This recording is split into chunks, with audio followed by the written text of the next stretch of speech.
When we open up our Bibles to Romans chapter 4 verse 17, it says there, as it is written, I have made you the father of many nations in the presence of the God in whom he believed, who gives life to the dead and calls into existence things that do not exist.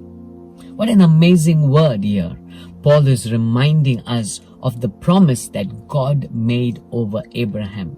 And it says there, I have made you the father of many nations.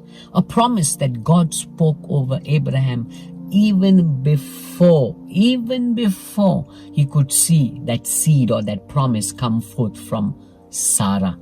And here the word says, I have made, it comes from that word, taitame, which means to place. What God is saying is, I have already placed you in the position of being the father of many nations. Another meaning could be appoint or ordain. What God is saying is, I have ordained you as the father of many nations. Now remember, he's still not yet seen Isaac. He's still not yet seen Sarah bring forth that promise. And yet God is saying, I have already set you forth. I have already placed you. I have ordained you.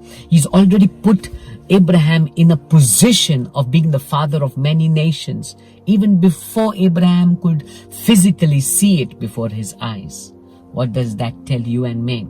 I believe it should encourage you and me to know that when God gives you a promise, it is a done thing. He's already placed you in that position of that promise. Maybe you can't see it physically. Maybe you cannot see it with your eyes. But remember, when God has spoken it, He's already done it. He's already established it.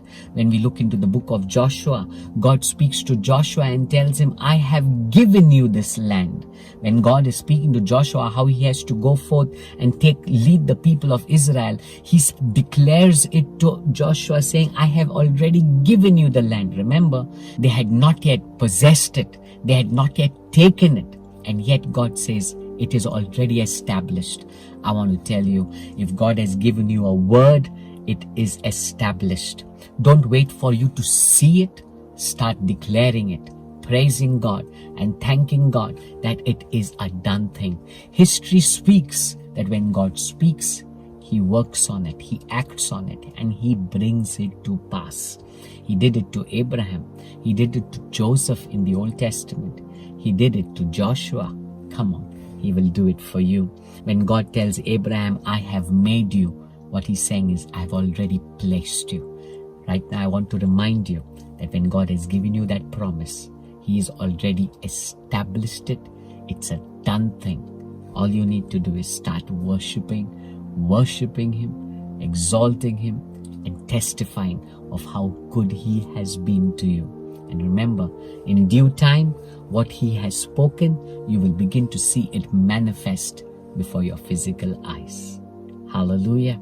He has established that word that He has spoken over you. God bless you.